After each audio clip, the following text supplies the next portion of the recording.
Welcome to Africa Premium News, your front row seat to Africa's power, progress, and truth. Before we dive in, hit subscribe and turn on the bell, because here, you don't just watch the news, you witness history unfold. For decades, gold sat in the background of Africa's story, extracted by foreign firms, shipped abroad, and priced on trading floors thousands of miles away. Now, vaults across the continent are filling. Central banks in Accra, Dodoma, and Abuja are quietly accumulating bullion. Small policy shifts, new buying programs, and changes in how gold is handled domestically are adding up to something more than prudent reserve management. They may be the first strokes of a strategic financial repositioning by nations that for generations were told how to manage their money by others. Imagine a map where the flow of value no longer runs only outward. Picture Ghana securing supply contracts with its miners, Tanzania ordering dealers to reserve a share for the central bank, Nigeria reporting a large rise in the value of its bullion holdings. These are not isolated acts. They are part of a pattern documented in the World Gold Council's Central Bank Survey, which in 2025 found record-level optimism among official buyers. 95% of surveyed central banks expected global official holdings to increase, and 43% planned to raise their own reserves. That shift in intent is now translating into action, and Africa is among the regions moving fastest. To understand why this matters, recall how international reserves have traditionally been managed. For most emerging economies, foreign reserves are a mix of dollars, euros, IMF holdings, and a smaller allocation of gold. Dollar-denominated assets have been the default choice for decades, liquid, widely accepted, and central to global trade. But in periods of intense geopolitical and financial stress, dollar assets can be subject to sanctions, rapid valuation swings, or policy decisions outside a nation's control. Gold, by contrast, is non-sovereign, globally liquid, and historically a hedge in crises. When several African central banks begin to increase gold, they are expressing a preference for a reserve instrument with different risk characteristics, a hedge against currency volatility and geopolitical pressure. The World Gold Council's data and analysis over 2024 to 2025 show a clear global trend of central bank purchases. African activity fits into that broader pattern. World Gold Council Ghana's program is now a clear example. Over the last 2 years, the Bank of Ghana and the new Ghana Gold Board, GoldBOD, have moved from small, occasional purchases to structured agreements with major miners. As of early 2025, Ghana's official gold holdings rose dramatically from single-digit tons in 2022 to more than 30 tons, a jump reflecting both new purchases and legal reforms that channel artisanal and commercial output into state routes.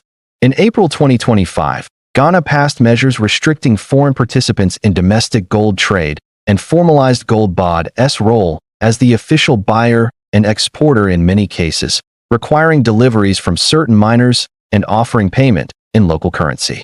Those policies are explicitly designed to keep more value onshore and to bolster gross reserves, which recently pushed Ghana's total gross reserves toward figures officials have described as a multi-billion-dollar cushion. The Reuters reporting on Ghana's expanded purchase agreements gives clear evidence of this policy in practice. Tanzania has taken a similar, if institutionally distinct, path. In late 2024, and through 2025, the Bank of Tanzania instituted a policy requiring mining companies and traders to reserve a percentage of output for sale to the central bank. Reuters documented the September 2024 directive that mandated at least 20% of mined gold be made available to the Bank of Tanzania. Officials framed that move as a reserve diversification step designed to shore up foreign exchange buffers amid currency pressures. Financial sector coverage and regional analysis confirm the Bank of Tanzania's objective, by locally produced gold, convert some of it to bullion reserves, and reduce reliance on volatile external assets. This is a deliberate exercise in reserve engineering. Nigeria's approach shows another dimension, value accounting as well as volume accumulation. The Central Bank of Nigeria's audited statements for 2024 reported a significant rise in the value of its bullion stock, even where the physical tons remained relatively stable, because global gold prices rose sharply in 2024. The CBN disclosed that the accounting value of ballast gold in reserves increased markedly, reflecting both higher prices and targeted reserve strategies. That means central banks can strengthen the balance sheet through appreciation in gold value even before dramatic increases in volume. Nairametrics and the CBN's own bullion reports document the significant valuation gains in Nigeria's official holdings as of 2024. Nairametrics taken together, these moves by Ghana, Tanzania, Nigeria, and other African central banks are not random. They respond to a convergence of pressures: persistent dollar volatility, higher real yields in some advanced economies, heightened geopolitical tensions, and an active global central bank buying cycle. The World Gold Council's quarterly market notes reveal that central bank demand was exceptionally strong in 2024 to 2025, with net purchases concentrated among emerging market buyers seeking portfolio diversification and insurance against shocks. That global environment amplifies the logic for Africa's purchases. What are the practical mechanics of these national programs? There are three common elements. First, legislated or regulatory channels that ensure a share of domestic output can be bought by official agencies. Ghana's gold bond and Tanzania's 20% rule are explicit examples. Second, negotiated contracts with major miners and refineries that create a steady supply for central banks, while giving miners a guaranteed buyer and often payment in local currency. I think where I'm gaining traction is to roll out a bespoke, nearly 2,000 processing plants across the world of various size and shapes, bespoke, to fit each country, each law, each jurisdiction, such that each and every artisanal miner has the opportunity of getting to a processing plant. And why is that important? Because the artisanal miners, left to their own devices, use mercury, and mercury destroys everything. It also only yields 35%. If we can give them the opportunity to go to a processing stroke buying plant, their yield goes to 90-95%. So the maths supports it. What I'm trying to introduce at a G20 and G7 level is to roll this out internationally as an opportunity to get all this gold onto the formal system and give something back to their communities. Very, very important if that comes to fruition, because you at the end of your presentation you said it's time to think big. And I want you to elaborate on that as well, and then also addressing some of these grounds of concerns that you listed. The grounds of concern, I think we've listed. There are many. There are many criminal gangs throughout the world. There's lots of human trafficking. There are mines in South America where they ship in thousands of young girls to be used, shall we say. Many children are used and abused, and they are enough grounds for concern. But I think if we can come together as a collective and implement this, we will be. The industry would finally look like it had grown up and taken responsibility. The costs involved are not as bad as people think. As you know, 1,000 tons roughly is mined by artisanal miners every year, 1,000 tons, which is roughly $100 billion a year. We've calculated that for a one-off capex investment of $7-8 billion, you once and for all can roll out all these processing plants in of themselves profitable, such that you start to redirect this gold over the next 10, 15, 20 years to the good guys and away from the bad guys. Now that's a one-off capex investment, and each one of those processing plants would work in its own right. And my plan is quite simply, very simple, is to take an existing precedent, because one of these supply chains works in Peru and one works in Tanzania, and roll it out globally. I think, as I said in my speech, we have a unique opportunity when the G20 governments and the G7 governments are both aligned and trying to solve for artisanal illicit flow for the very first time in history. And as I said, if we don't take this opportunity when they're all looking in the... Third, an accounting framework that recognizes price appreciation and records it as reserve strength, as Nigeria's 2024 financial statements illustrate. Each element reduces leakage of value and increases domestic capture of export proceeds. Reuters and regional financial coverage detail the contractual and legal mechanics in Ghana and Tanzania. The implications for continental and global finance are significant. First, increased gold holdings enhance financial resilience. In crisis scenarios, gold can be liquidated or pledged to secure swap lines without the political conditionality that can accompany foreign currency credit. Second, aggregated across multiple African central banks, rising gold reserves can reduce the continent's relative exposure to the dollar and euro, a structural diversification that may, over time, create greater bargaining power in multilateral negotiations. Third, at a geopolitical level, this trend dovetails with broader moves by some African states to build South-South relations through BRICS financial instruments, development banks, and local currency swap facilities, which in turn provide alternative liquidity sources.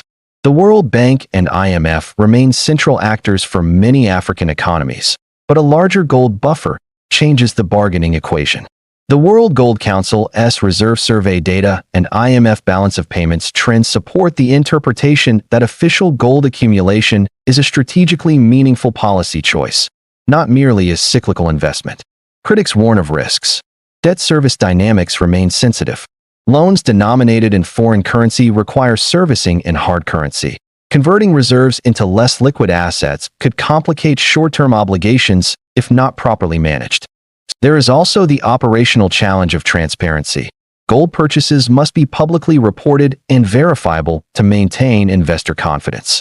Historical cautionary tales, cases where commodity-backed strategies failed due to poor governance or pricing shocks, remind policymakers not to overreach.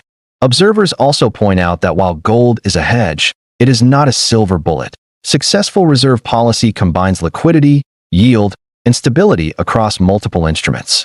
Financial analysts at regional banks and the IMF highlight the need for robust reporting and risk management if gold accumulation is to translate into durable macroeconomic benefits. There are early indicators that African central banks are trying to manage these risks pragmatically. Ghana's gold bod program, for example, pays miners in Cedi at a small discount to international spot price, which both supports miners' working capital and limits immediate foreign exchange outflows. Tanzania's central purchases have been structured through domestic refineries and formal channels to limit smuggling and ensure assay quality. Nigeria has improved bullion reporting in its central bank bulletins, increasing transparency about valuation gains. These are technical choices that signal an understanding of operational risk. Reuters and central bank reports show the specific policy instruments being used. How might this play into broader realignment debates, de-dollarization, BRICS finance, or shifts in IMF relations? If African reserves become more diversified and include a larger share of gold, countries will have greater optionality when negotiating financial terms. For instance, a nation with stronger reserves can seek swap lines, loans, or project finance on better terms. BRICS institutions and the new development bank promote alternatives to dollar-centric finance, but they are complements, not automatic substitutes.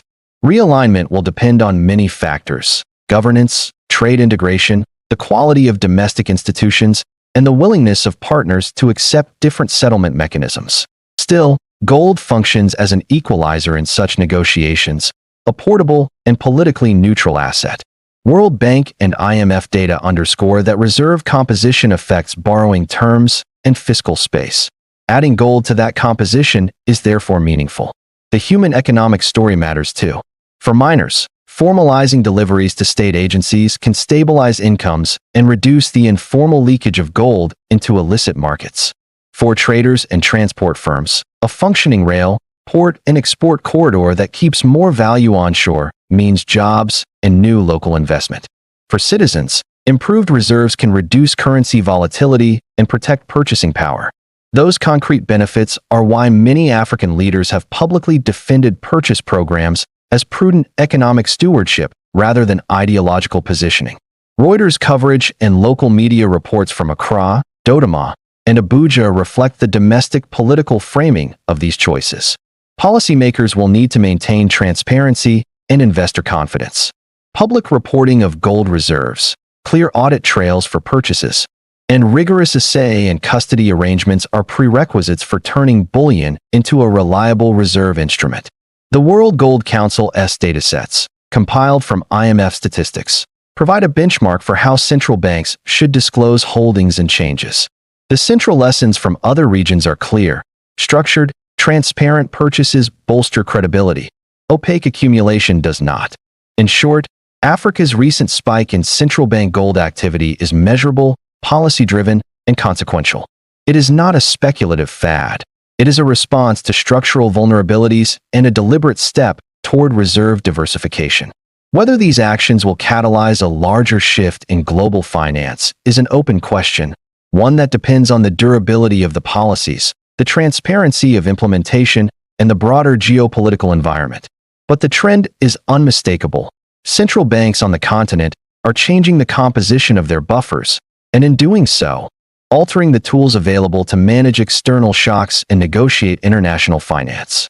For journalists, investors, and policymakers, the key takeaways are straightforward. Watch the numbers. Official reports and IMF statistics will show whether purchases continue. Watch the legal frameworks. Domestic laws and contracts will determine supply availability. And watch transparency. Public reporting will decide whether gold strengthens balance sheets or raises doubts. For now, the evidence from Ghana, Tanzania, Nigeria, and the World Gold Council is strong. Africa is buying gold in earnest, and that matters for the global financial map. This is African Premium News, where Africa speaks for itself. Don't miss a story that matters. Click subscribe, ring that bell, and stay ahead of the headlines. Africa's future starts right here.